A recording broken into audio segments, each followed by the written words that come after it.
Howdy, folks. Today we're sitting down with one of the world's most renowned portrait photographers, the man behind some of the most iconic images of our time.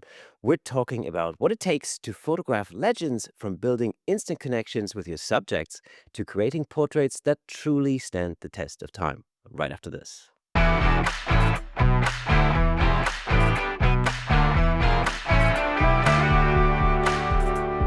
Welcome to the Camera Shake podcast, where we bring you the insider scoop on all things photography and videography, giving you a unique opportunity to stay ahead of the curve.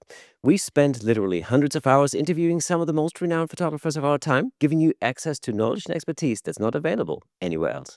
As always, I'm your host, Kirsten Nuts, and if you're like me and you enjoy free podcast and YouTube content, you can become a supporter of the show by buying us a coffee over on buymeacoffee.com/camerashake to help us create more exciting episodes for you. But of course, you're more than welcome to say no, no hard feelings.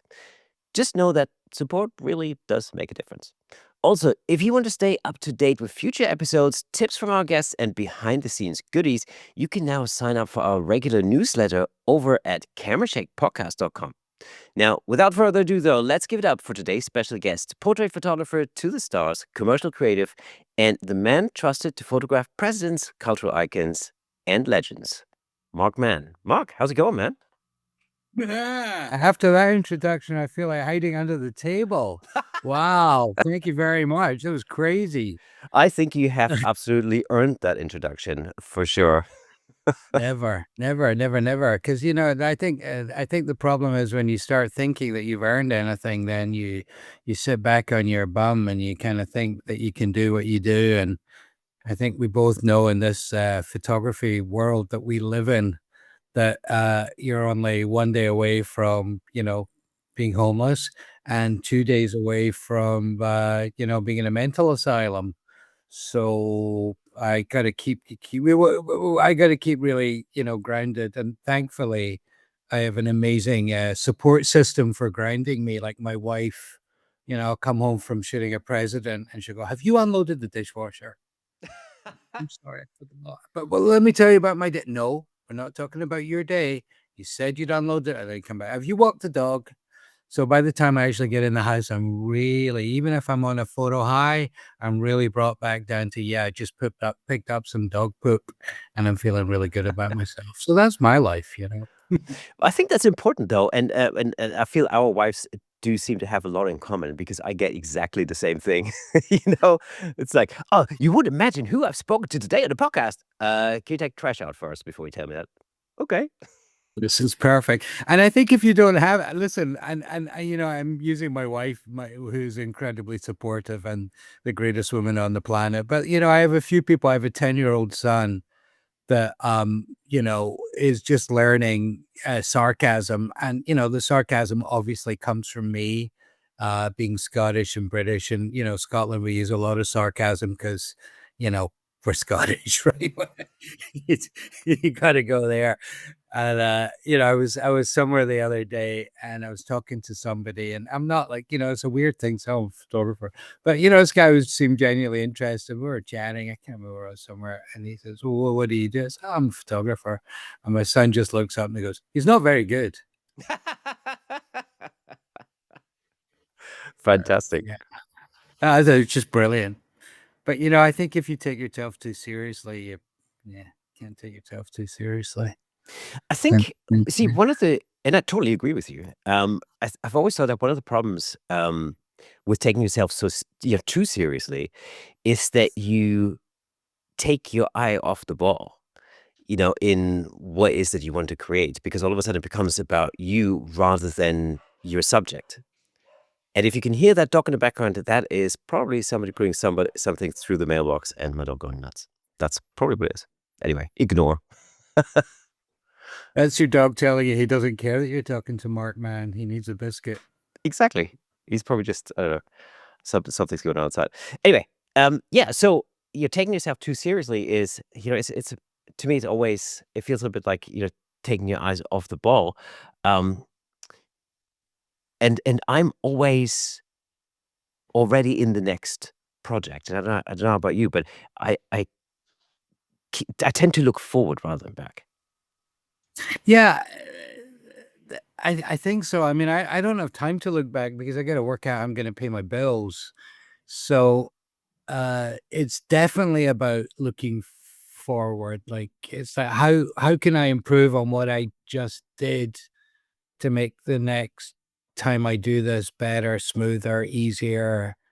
And you know, I sometimes it we talked for a minute earlier, and I'll repeat it, but it sounded quite good. But it's like if you focus on the process, then the result looks after itself, and then you can just go, yeah, that's the result. What's next? I'm done with that. I'm not you're never dwelling on a photo. What I do dwell on though, and this I think is kind of interesting, is the experience I had with that person. That to me means a lot more to me often than the final product, because sometimes the photo gods align and the light's right and the expression's right and everything's right, and you just get a photograph that's very good or okay or passable, you know but you can control that few minutes you have with that person and make that special.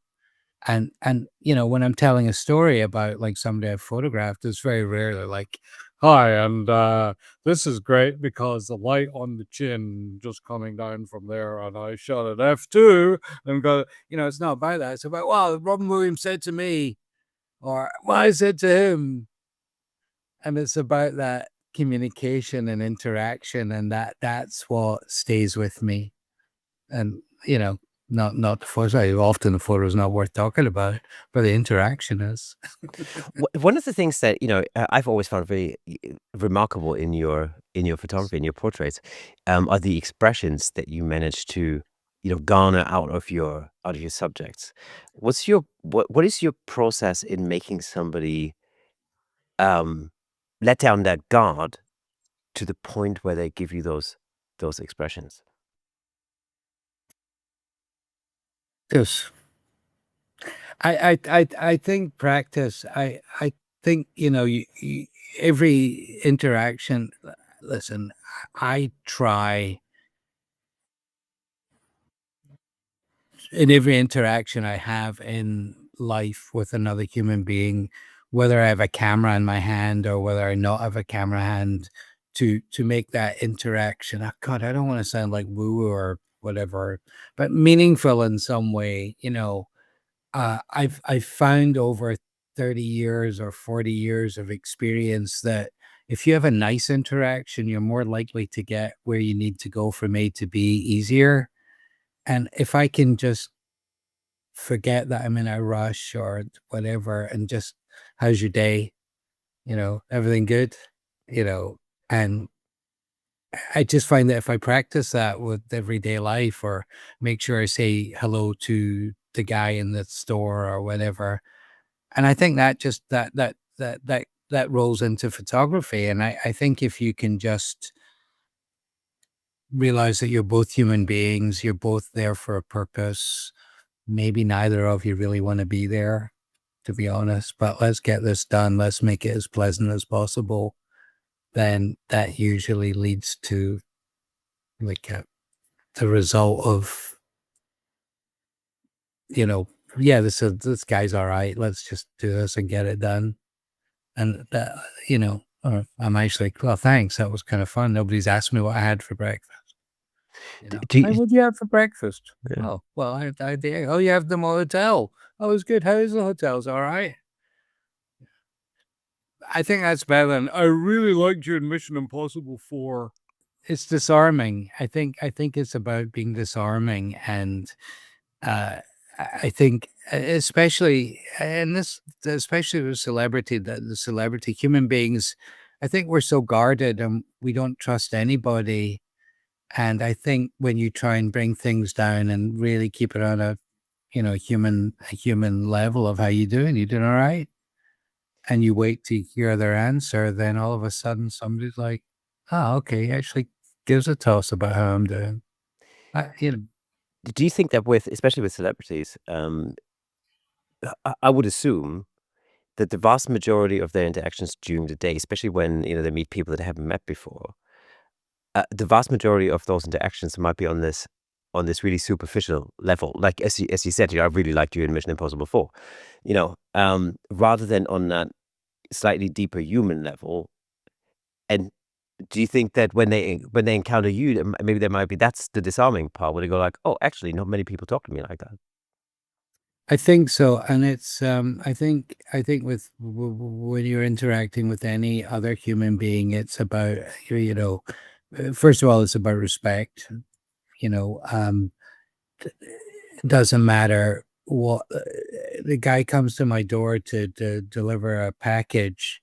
Um, Thank you very much. I appreciate this. I have your package. The guy comes to deliver food. Thanks very much, man. I truly appreciate that. It's great. Just and I think that it's genuine. This guy's doing something for you, whether he's being paid or not. This is some the service that he's providing or whatever. And I think genuinely that if you can, thanks for coming in. I appreciate you. And I think with celebrity, I think most of them are they're guarded because first of all they're being looked after by people, and this they're being taught to be a certain way, and a lot of the younger people begin to forget they have a personality because they're being told not to do A, B, and C. And I don't hold them responsible for it. The people around them that look after them and I understand their position too, because the publicist's job is to protect their client. And it's a fine balance, between just I respect you, but come on, come down a bit, come down to me, come down to my level. We don't have to be up there, we don't have it's just like, and I think if you can hit that point and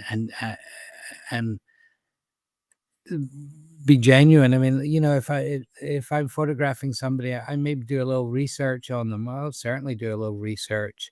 And I'm not looking to see, what they did in Mission Impossible 4. I'm looking to see, oh, they have kids. Oh, cool. How are the kids? Kids all right? What's your son doing this summer? Oh, my son. Oh, he's a baseball cap. Oh, cool. How's he doing with baseball? Do you know what bat he uses? And all of a sudden, I think that kind of brings people down to like this. I'm a human being and I have a kid in baseball camp and he uses a baseball bat. And I think if you can do that, and I think you have to be genuine about it, you have to care. You find a connection. Oh, Mike is in baseball camp. I think that's the way to do it. Oh, that's the way I do it. I tell you what, this is actually super interesting because what I'm just realizing is that, you know, most celebrities, I suppose, basically lead a double life. They are, I don't know, Tom Cruise, the film star, and then Tom Cruise, the guy who takes the trash out. You know, and I think being able to poke through that layer, that layer of protection, um, that's really when I'm guessing that's when you're really getting people to open up, and be themselves rather than the sort of the fake celebrity persona that the publicist wants to see and that that they're trying to project to the outside world because we live in a world where everybody's got a smartphone with with a camera and people get snapped left, right, and center. Which is why when I look at your portraits, I'm really always astonished how natural these expressions are and how fun they are. That to me Well, is very interesting. I talk nonstop. There's not a lot of silence, it's a lot of talking, a lot of I think disarm is a good word. You gotta disarm people.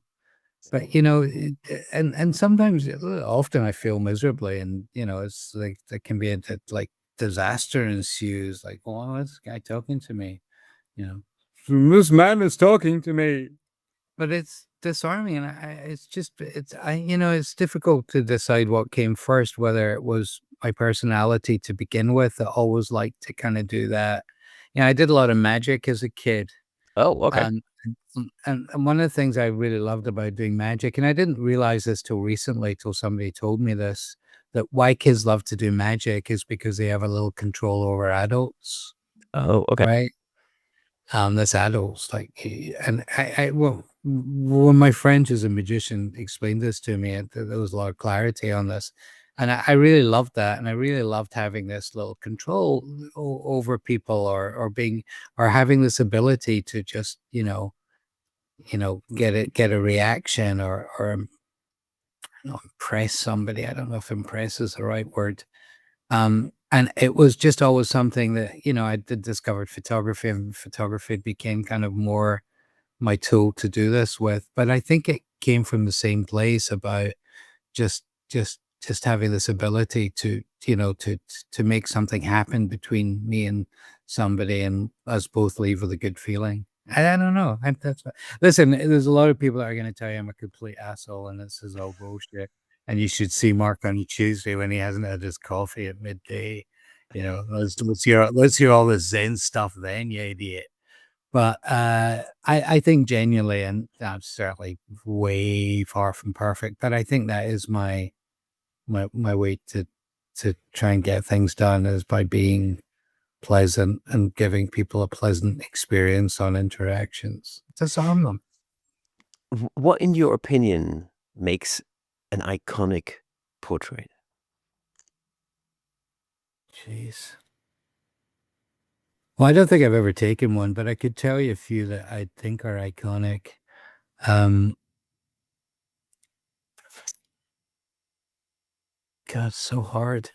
I th- I don't. I'm not gonna go with the word iconic, but I think what makes a memorable portrait is if somebody stops and looks at a picture and has a thought about it. I think that something has to happen between the subject and the photographer, and I think the photographer's responsibility is to make something happen, and then when that happens and the photographer is fortunate enough or skilled enough to press the button at that right second, and as we talked about a second ago, if the photo gods align, the camera's in the right place and the focus is right, and all of a sudden that little interaction that happened is caught in that hundredth of a second or 1/25th or 200th of a second, and all of a sudden that this still image has a life, and it's got something that makes the viewer stop and go, I wonder what went on there. I wonder what happened there. I wonder what he was thinking. This the subject, not the photographer, what was thinking. I think that's what makes a portrait a portrait. And then I suppose, to expand on that, depending on who it is and when it was shot and what was going on in the world, that maybe would talk about why it would become iconic. But I think the most important thing, absolutely the most important thing, is that the photographer has managed to make something happen between him and his subject, and there's been enough skill to snap the button at that point. What's your first priority when let's say when you're photographing somebody, as recognizable as Obama or Rihanna or something like that. What's your first priority when you go into that shoot? I'm petrified. Nervous. What's my first priority?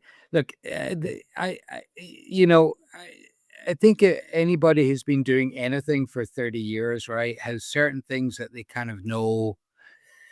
They know in themselves. So what do I know? I know that whatever happens between the equipment and my bag, I'm gonna get an image.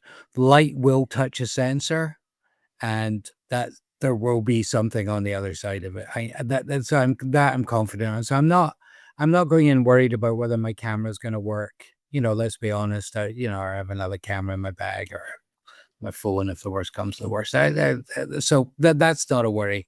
Um, I've lit enough people over the 30 years that I kind of know that if I do lighting number 267, it's going to be okay. I much prefer lighting number 4, but I know lighting 267 is gonna be okay. And I've also known after 30 years that I can judge where you're at pretty quickly, sense your mood, and be able to adapt to that, and make this experience, reasonable or fast or whatever it has to be. And I'm going to get a picture. So these things are not things that I'm concerned about. I suppose so. Then what I do allow myself to focus on is how I'm going to approach this. Have I done enough research to know that this person's nose is humongous? And if I put light over here, it's going to throw a shadow to over here, and nobody's going to be happy with that. Or if I do want a light like that, to make sure he looks at the light and to know that every time he looks that way to pose, I don't take a photo because 30 people are going to be standing behind me looking at my monitor going, "Ah!" So I suppose the experience and the practice allows me to focus on what's going to make like a reasonable picture at this point. And I think that that's what I focus on. And, as I say, I'm fortunate enough not to be concerned about whether the camera's going to operate or, why does it look like it is? Because there's very little you can throw at me. Any human error that has ever been made in a photo shoot, I have made more than once. So I usually know how to fix it. Any bad lighting that has been done on a photo shoot, I've done it. I've created bad lighting. I'm like master of bad lighting. I've been there. I know how that works, master of wrong exposure. I've made all the mistakes that there is. So luckily or thankfully, I mean, don't get me wrong, I'd say that. And then tomorrow I'm going to shoot, oh, new mistake. How did I mess that one up? Oh, brilliant. So, usually I've got my recovery is pretty good to like, okay, you know, um, I think the other thing which I think is really important for us as photographers or anybody taking photographs of people is it doesn't matter how crap that you're doing, you cannot show that to the client. You have to be confident. You're confident without being cocky. You have to like, oh, I just made a mistake. Let me just fix that super quick. Like, if you go to the doctor and the doctor's like doing something and all of a sudden you see his face going, you're like, whoa. So I think it's the same with photographers. It doesn't matter how bad that first image is. You're like, great. I know I was out of focus and I know the lighting's bad and I know that there's very little happening there, but a couple of little tweaks here and this is going to be beautiful. Hey, let me just jump in real quick to tell you about the amazing sponsor of this episode, Platypod. Platypod offers innovative camera support systems designed to unleash your creativity. With their stable, versatile, and portable solutions, you can capture stunning shots like never before.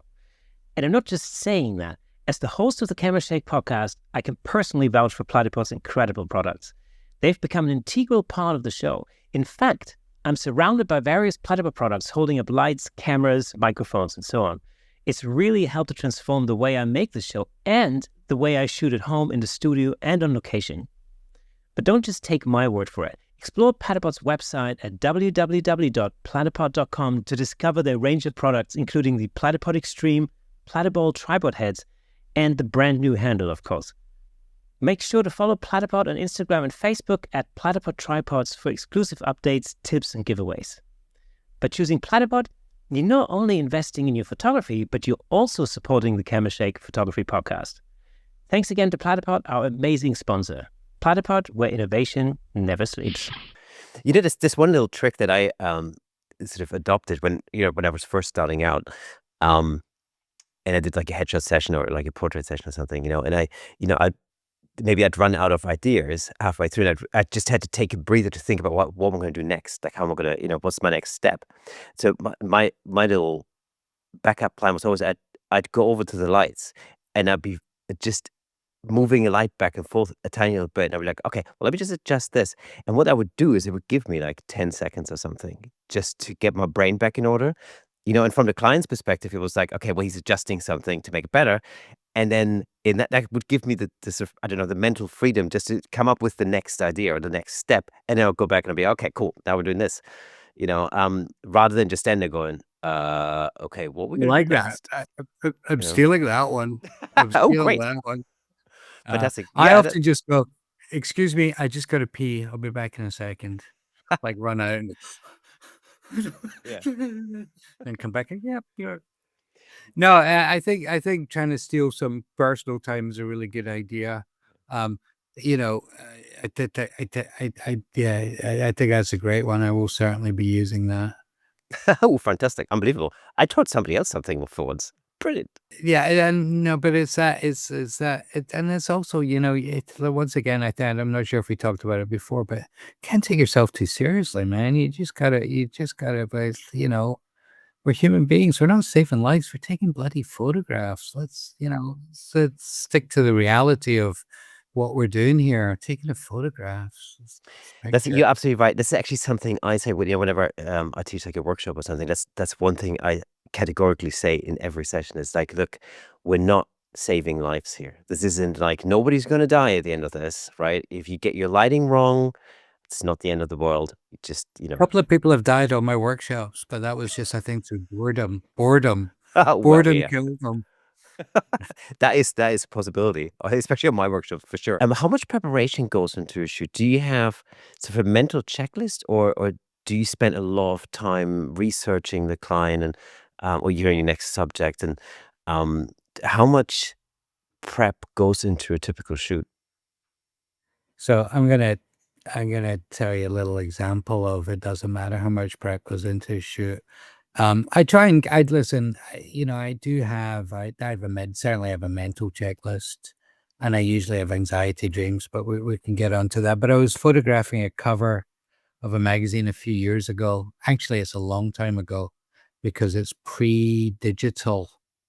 So I was still shooting film. I was shooting a RZ, and I'm photographing an artist called Usher, and we're doing it in a rented beach house in Malibu, California. So all the rental equipment is being delivered to the hotel. And back then, it was I think it was after night. You couldn't travel with film, or it was hard to travel with film. So the film and the Polaroid that we were shooting was also being delivered. And I was a, I have a very responsible photo assistant, very responsible team, and we get to the hotel in the afternoon, and the equipment's delivered early in the evening.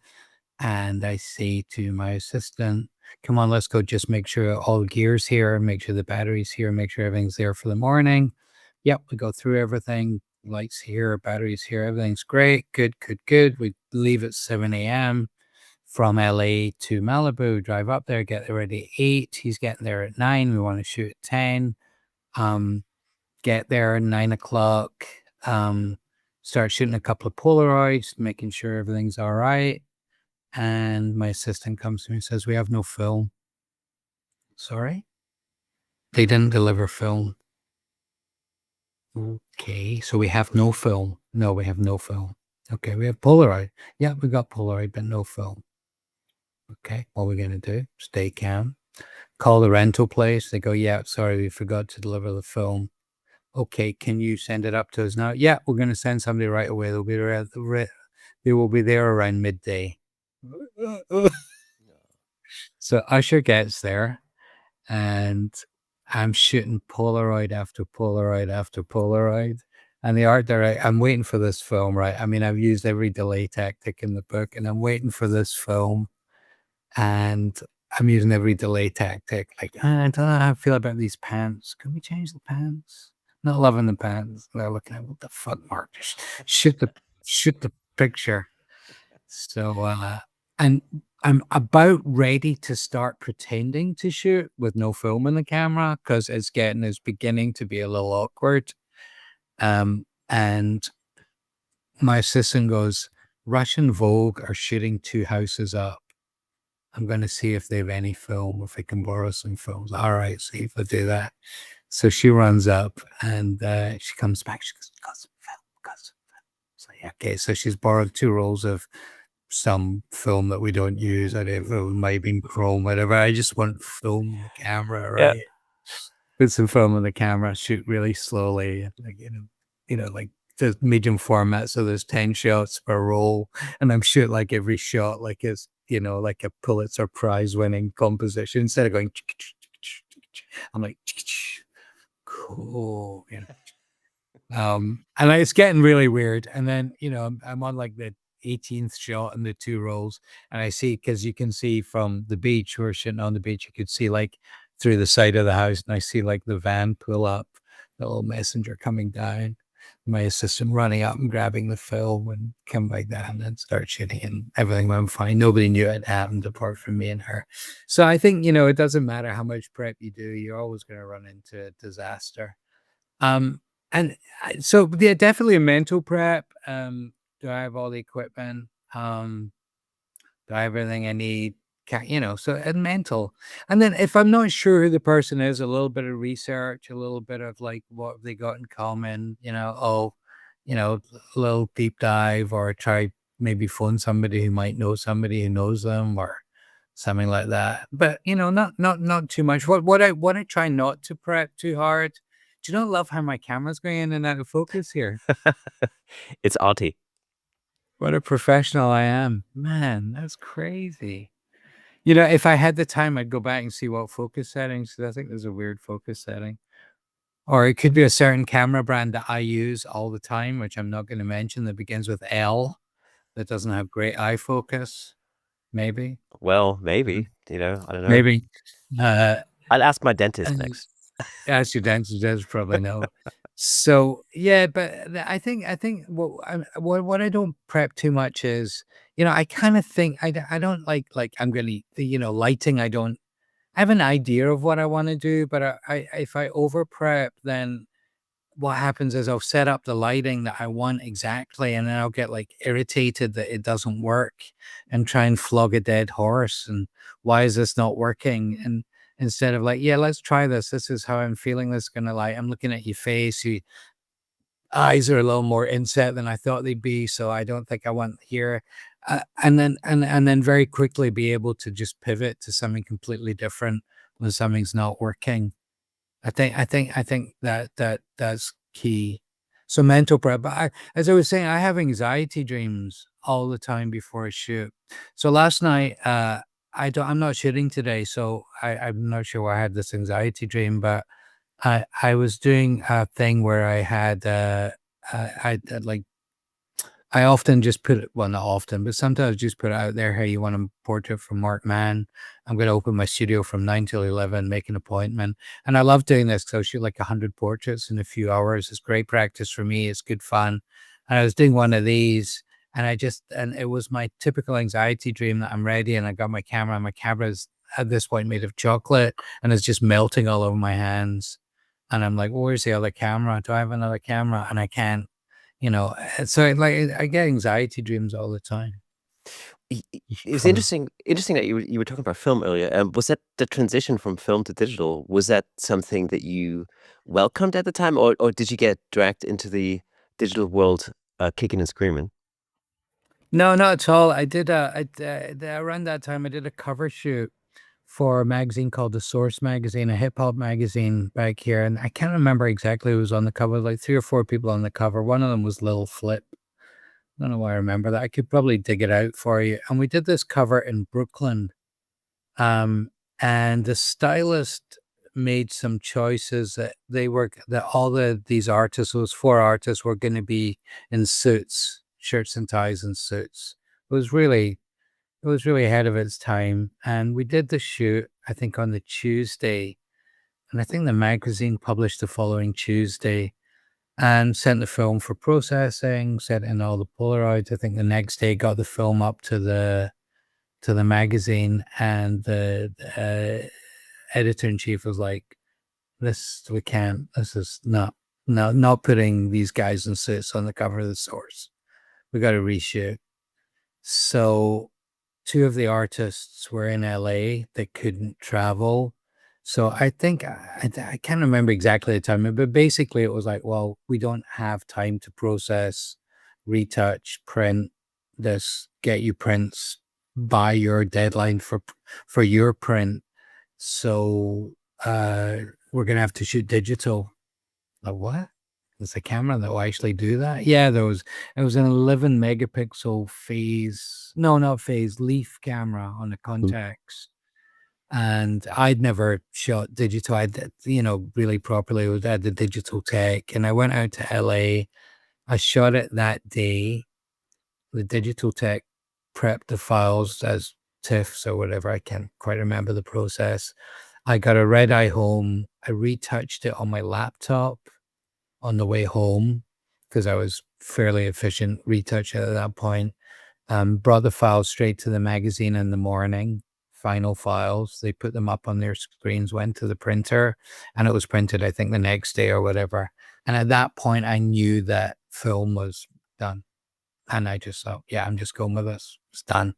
I remember going to see my guy in the lab going, man, I don't know what to tell you, buddy, but Mm. this is, and it was fine. It was fine. It was fine. 11 megapixel back on a medium format camera was more than sufficient for a magazine cover. And if I look back on it, it doesn't look digital. It looks what it was.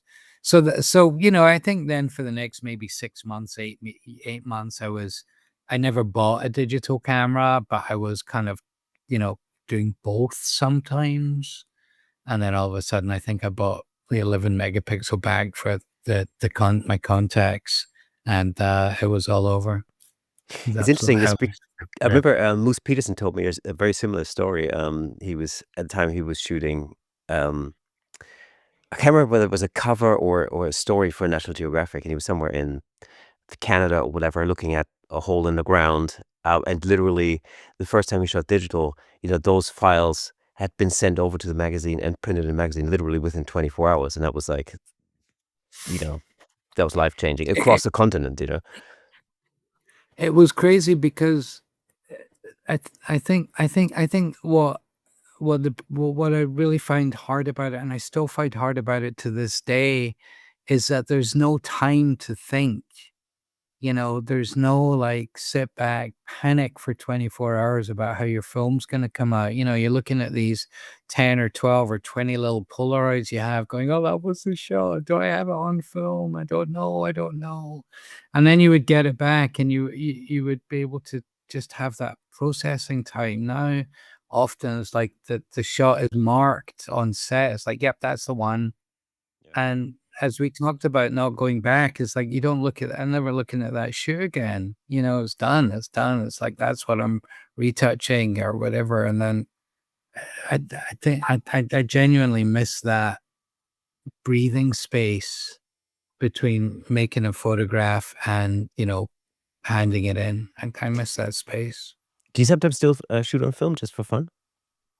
Yeah, often. I the only my new hobby is buying film cameras.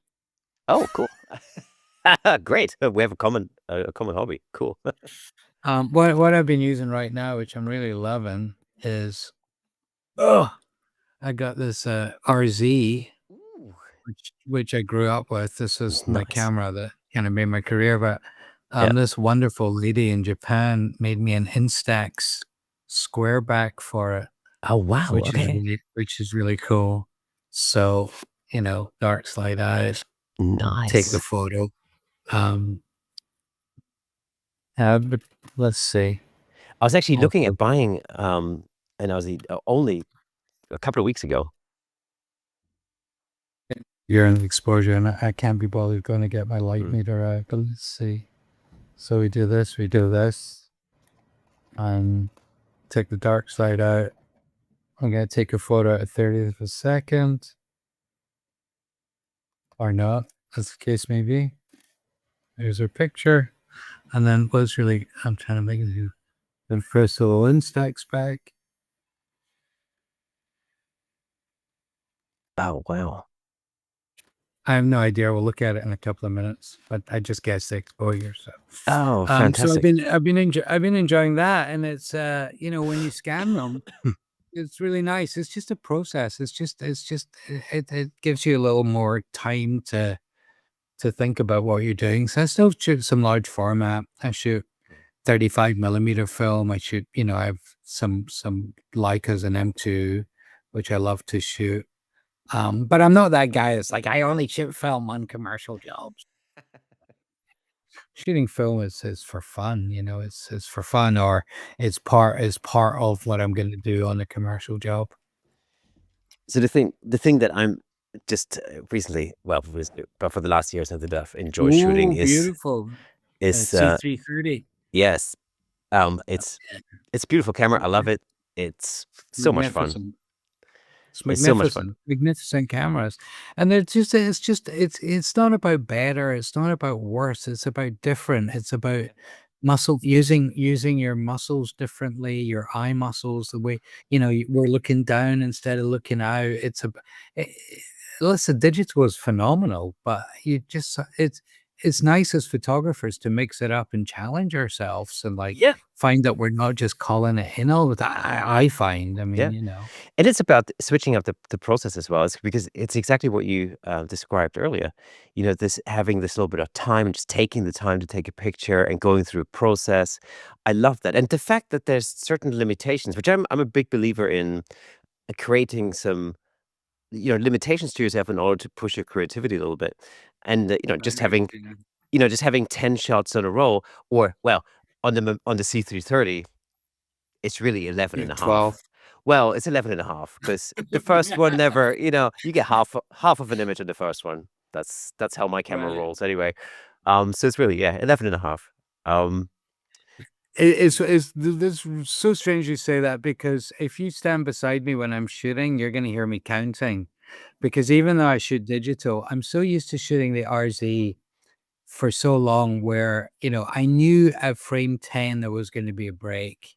So yeah, I had a few film backs. So film back on, film back off. And it would be pretty fast to do that, but there was still a break. So I knew that frames 8, 9, and 10 were my money shots. So you can hear me when I shoot even digital going 1, 2, 3, 4, 5, 6, and basically what that allows me to do, even though I certainly don't need to do it now with digital, it makes me think that there's gonna be, like, there's a there's I knew I would be able to do that on a photo shoot 20 times, right? 200 frames. So even now I shoot very similar amounts, even though I'm shooting digital. I don't shoot a lot. Number one, I can't be bothered looking at them all. Like, why do I wanna look at 8 shots that are all the same? Zzz. I'm not interested in that. And number 2, it keeps me something focused in my head. 1, 2, 3, 10. Okay, maybe say something, maybe give the person a break as well. yeah, it's See, you're finding I'm finding my process by you asking these questions, right? yeah, I Now mean, I can talk process. and what's super interesting for me is obviously since we're both portrait photographers, it's interesting for me to hear you talk about your process because I see some commonality and also I see some certain differences, and I'm immediately thinking, oh, this is a good idea, or it makes me think about my own process a little bit. Like for instance, what I've gotten used to doing is once I've got things dialed in and I'm happy with the lighting and everything, I tend to, and although I shoot tethered, I don't look at the screen for quite a long time. Let's say a whole range of shots until I sort of just gives back and just check that everything's still working the way it should. But I find that it, well, how should I put this? I think initially I was sort of, I don't know. I used to kind of take a shot, check the screen, take a shot, check the screen. I'd constantly um, double check on myself in a sense. But what I've found is, in a sense, is that by doing that, I'm constantly disrupting that connection with the subject. So what I've kind of learned through experience and through practice is that by keeping my attention on the subject, I actually get better results. And so by not checking back all the time, and maybe maybe I check back every, I don't know, 20th shot or something. I'll double check. Um, it actually means that strangely I get better results than constantly, Absolutely. you know. Yeah.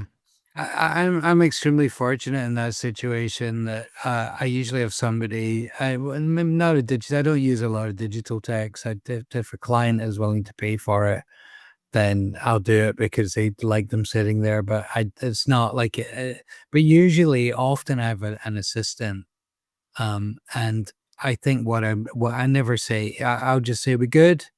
And, anybody that's worked with me basically knows that means is there something coming up on the screen within like 2 or 3 stops of exposure? Because if I ask if it's sharp, they're gonna laugh at me because I don't shoot that much that's sharp. But, but everything cool? Are there Yeah. pictures coming in? And I think it's the same. If I just want to know that the technical side of things is happening, because I think, as you're saying, we trust ourselves as photographers enough to like be able to you know, and this is the other thing I don't understand. It's curious. So I'm shooting with an EVF, right? So often, um, why do I think it's going to look different on my laptop? It does on the back of my camera.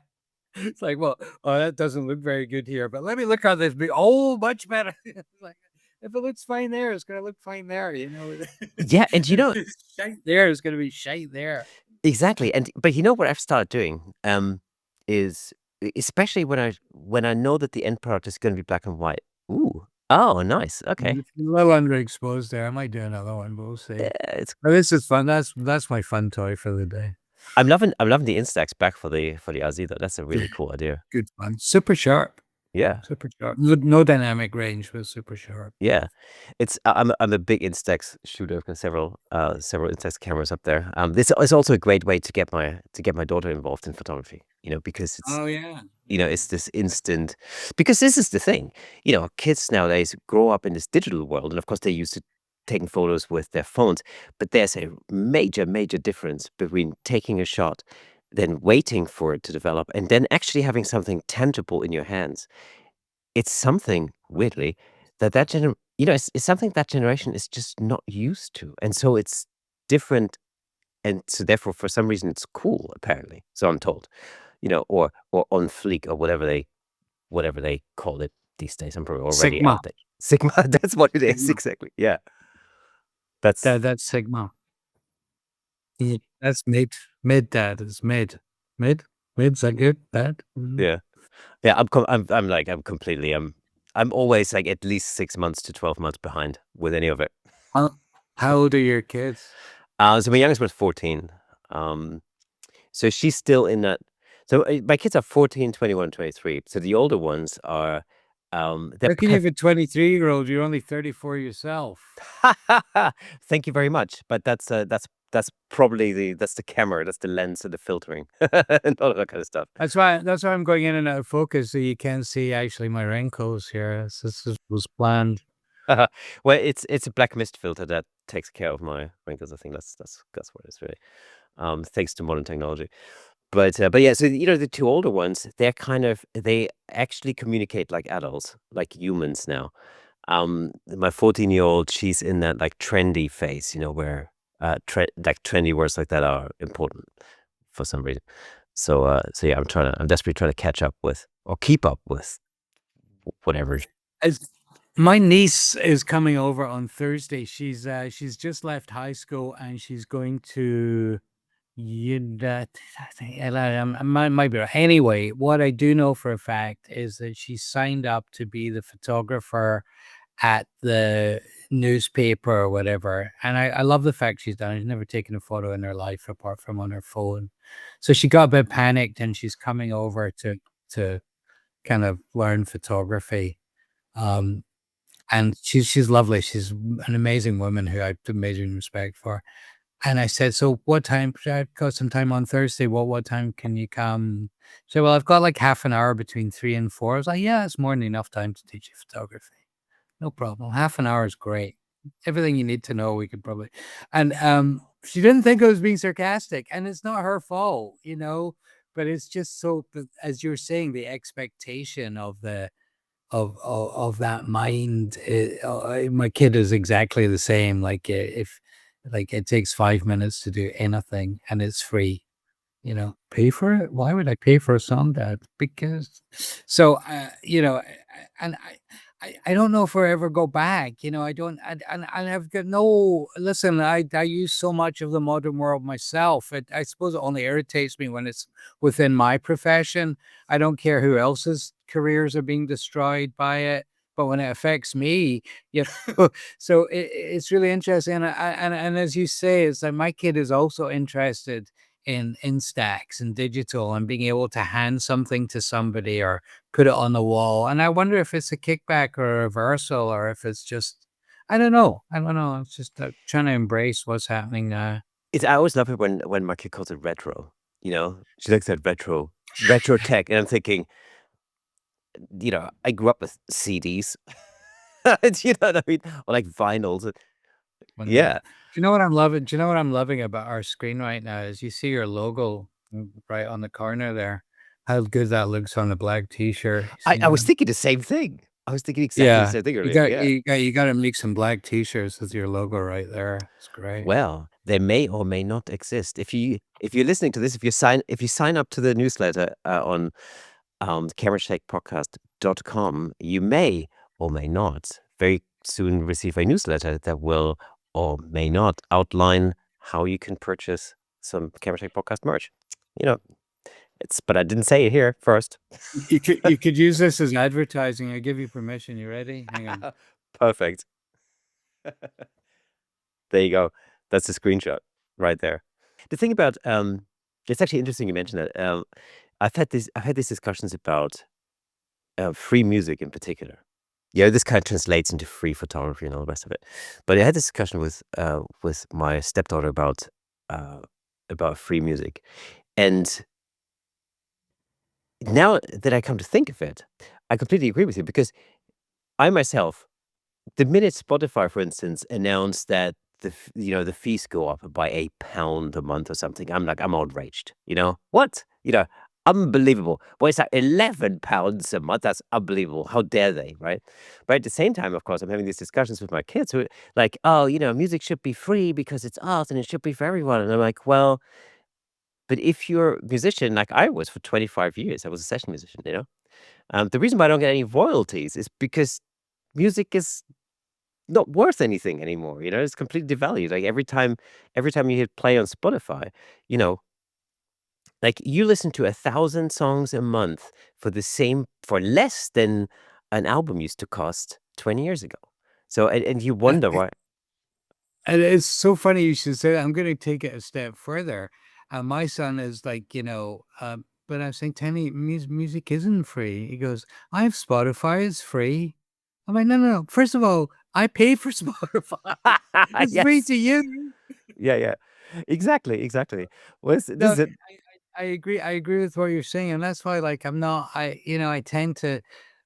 There's part of me that's like, yeah, that what annoys me about Spotify is how much money they're making compared to the artists, but the fact that I'm paying for the service doesn't bother me. I just wish more money was going to the artists, which I know it's not. But the fact that I pay whatever, as you say, £11 or $15 a month to have unlimited music of practically whatever the hell I want all the time, I'm just like, how can I argue on Netflix? Do I mind paying for Netflix? No, no.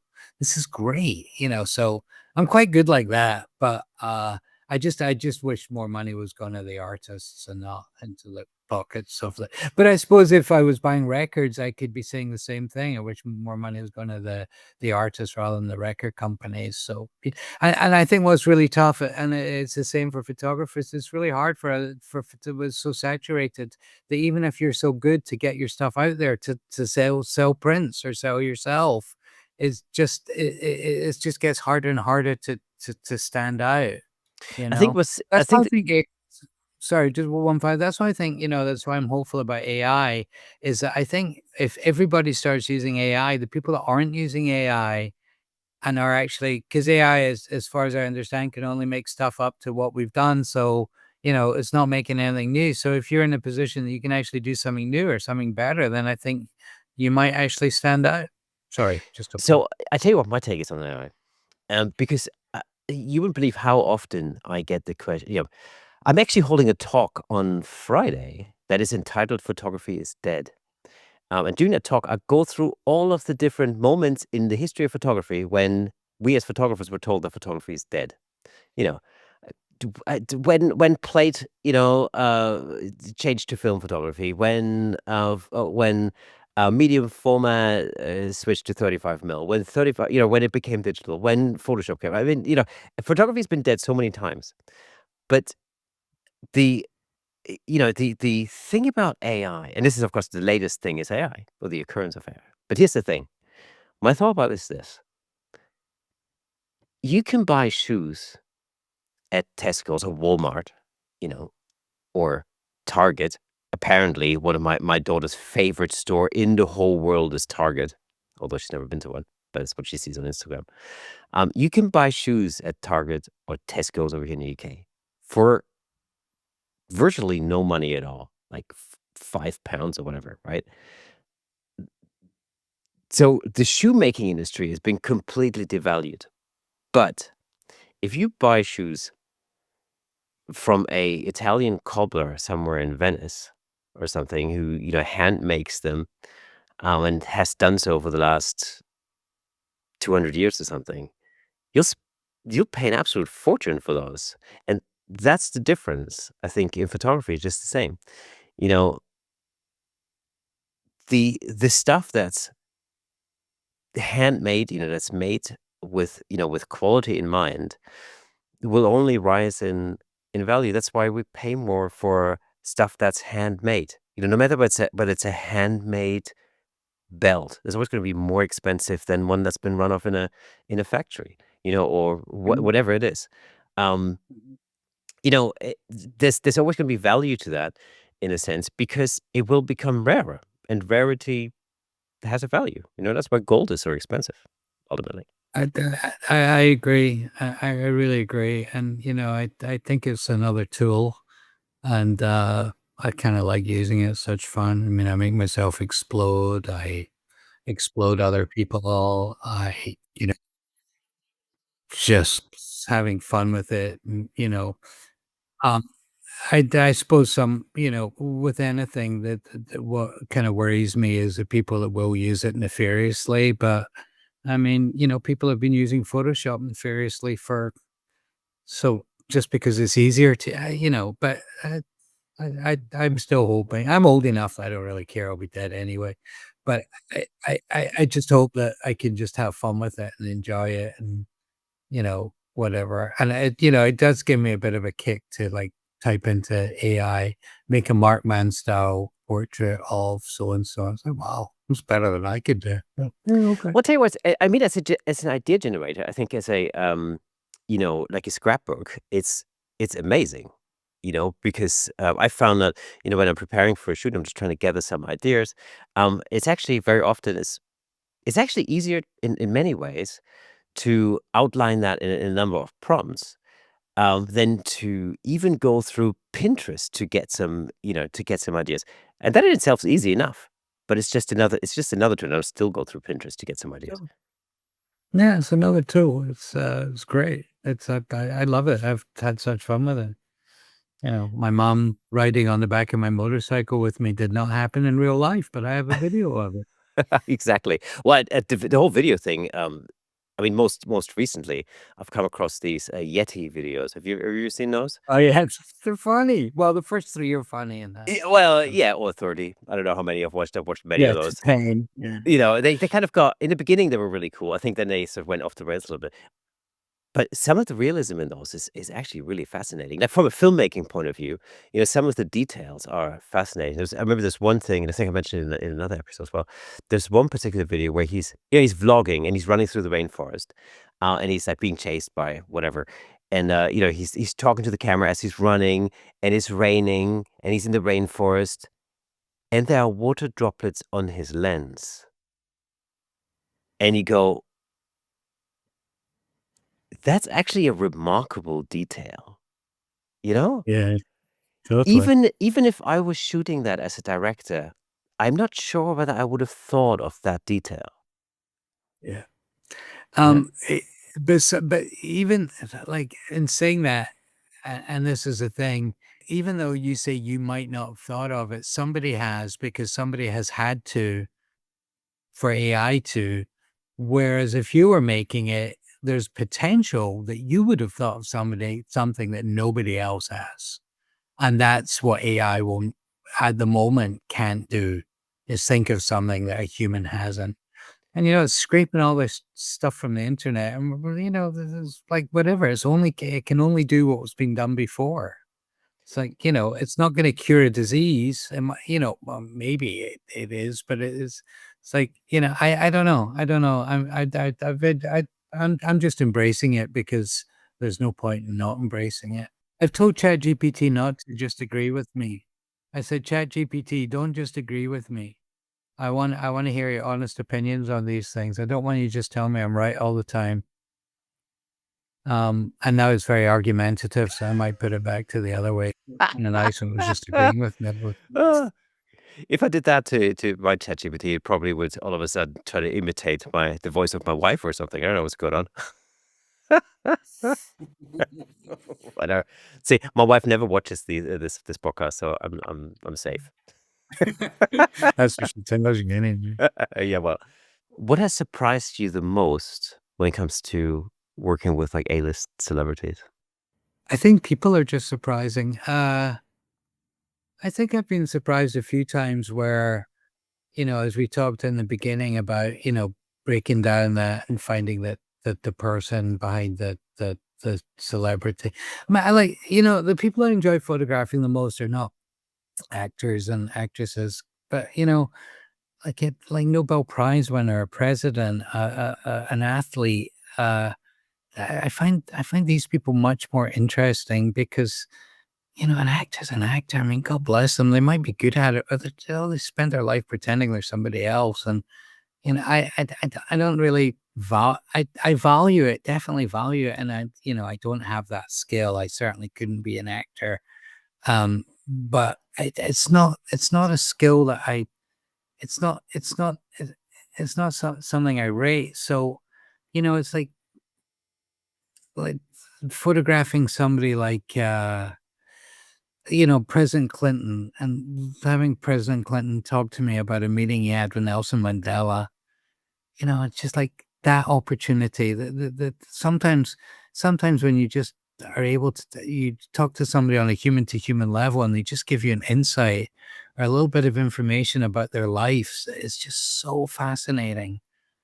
And I think I'm always surprised by how much people are willing to give. I think that probably what surprises me most is if you can is just, how much somebody's willing to give if you can just get them in that position. And you have to give back to get it, but I think that's what surprises me. I find that super fascinating when, especially in the context of this podcast, for instance, when I talk to people um, who tell me something about something that I know very well, like, let's say a particular photograph, for example, I remember talking to Pete Souza, for example, Barack Obama's White House photographer. And I remember, he shot that photo, this famous photo of Barack Obama sitting in the Situation Room with his generals when the Osama bin Laden raid was going on.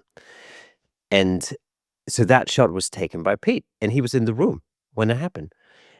And it was just really interesting to hear him talk about what was going on in that room at that moment.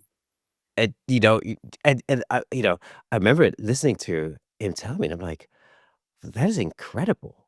Because you can sort of imagine, but actually, hearing it from the horse's mouth, so to say, was just, that's I find that super fascinating. Yeah, I remember when I photographed Obama, Pete came in about 15 minutes before we were to shoot, and he's walking around and he's looking at my light up there, and he comes over to the secretary, "What you shooting with?" And that's why I said, "Sit down, Pete. Let's take a picture." No, no, no, no. I said, "Come on, Pete." So he sat down. I had my big Graflex with me, and I took a couple of Graflex, Fuji 4x5s of him, which I have somewhere. They weren't very good. I think they were out of focus and badly exposed, which wasn't a great intro for me about to shoot his boss. But yeah, he was fantastic. I love listening to him talk. I love looking at his photographs. A Yeah. really exceptional photographer. Oh, absolutely. Yeah, and again, the storytelling aspect is so interesting, when you think about what was going on at the time.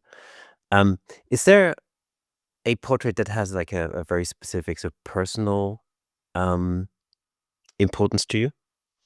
So many. So many, but as we mentioned, it's about the experience. I photographed Robin Williams, a few months before he committed suicide. And, I look back at that photo now and I just remember that the interaction with him and the 10, 15 minutes I got to spend with him and how much this man did to just make me smile and make me laugh and gave me one of the best interactions I've ever had with my life, and how deeply unhappy he must have been in himself, but still to have the energy and the courage to do what he did, and to like I've got this guy from Scotland for 15 minutes and I'm just going to make him laugh for 15 minutes straight. So there's all these things that just to stay with me, but I would want to make it like one specific. I suppose, like, some photographs I took of my dad,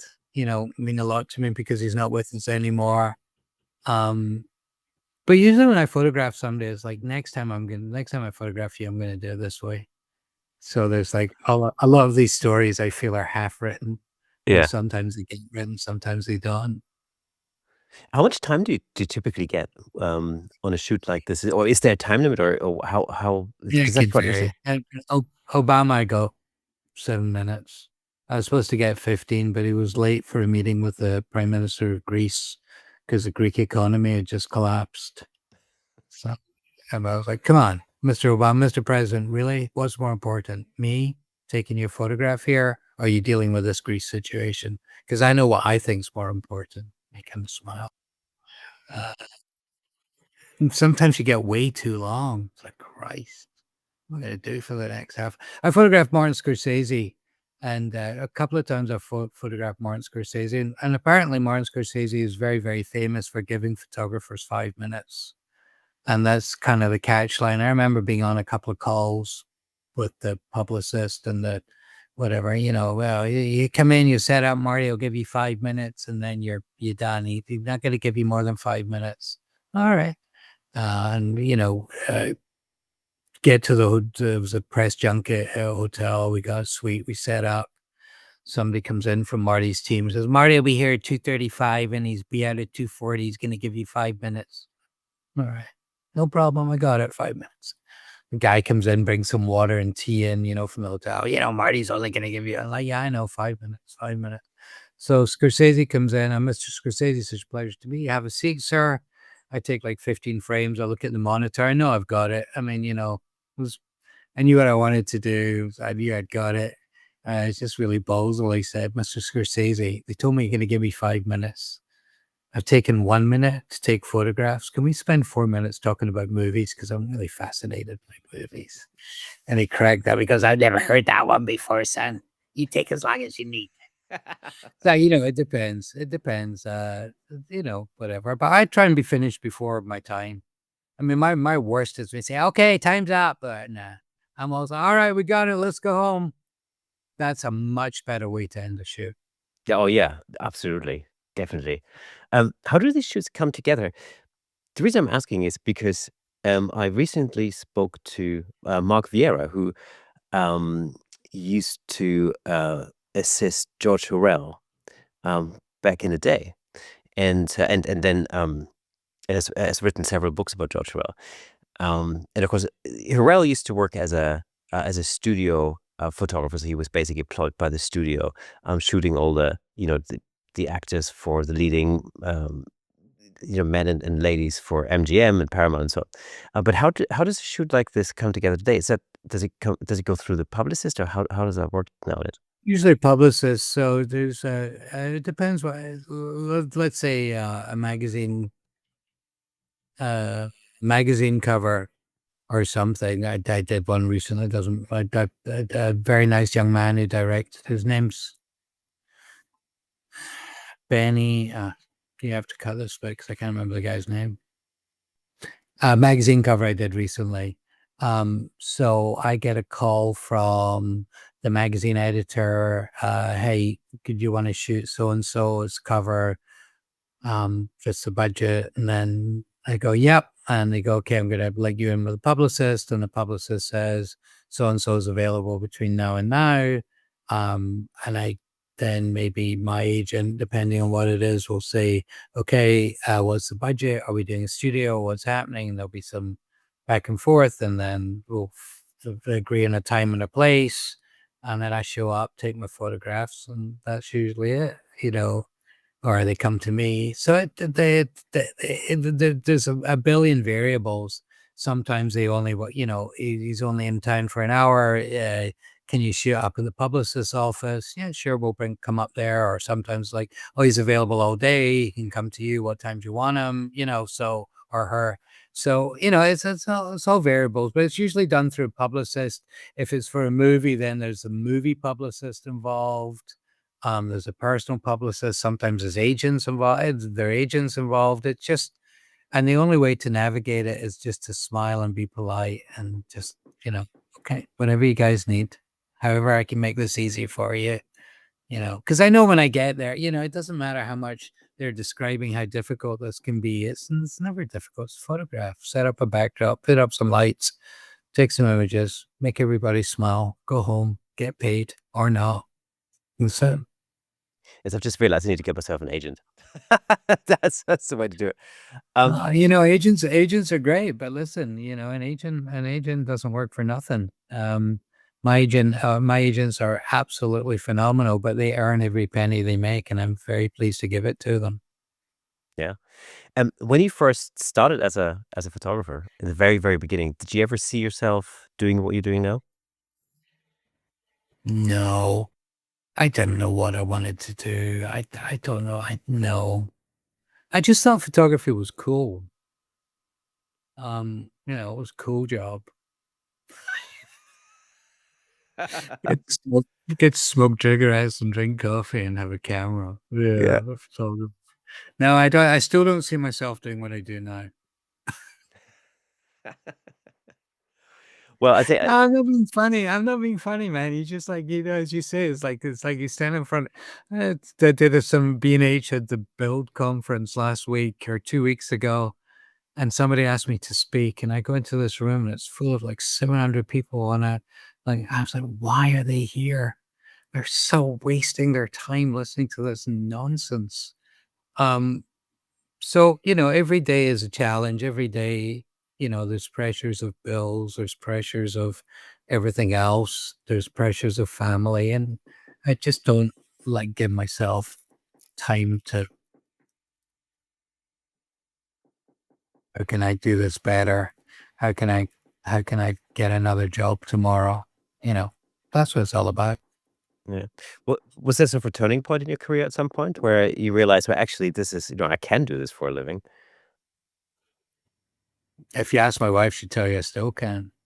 I don't know. I suppose when right now it's summertime and I know things are quiet and if you'd asked me 10 years ago, I would have been so antsy right now.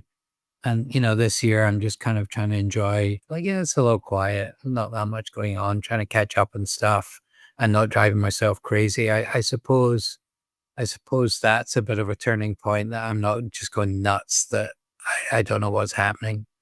So, I don't know, but every day is a turning point. Every day is like, what's next? Which clients can ask for what ridiculous thing next? If you could go back and, if you could go back and you could meet your younger self, what piece of advice would you give your younger self? Stay humble. I don't know. I don't know. Stay humble, stay fresh, work hard, be a good person, be a good human being, uh, stick with it. Just, what, I don't know. I don't know. Um, I buy Apple shares, Oh, yes. invest in Amazon. I don't know. Yeah. This is what was it? The sports compendium or whatever the thing was. The sports Yeah, almanac. yeah, yeah. Get that. Yeah, that's all very well and good having a sports almanac. But you go back in time, you don't have any money to bet on things, So I always love it. Oh, I wish I could go back and bet on the go. Well, with what money are you gonna go?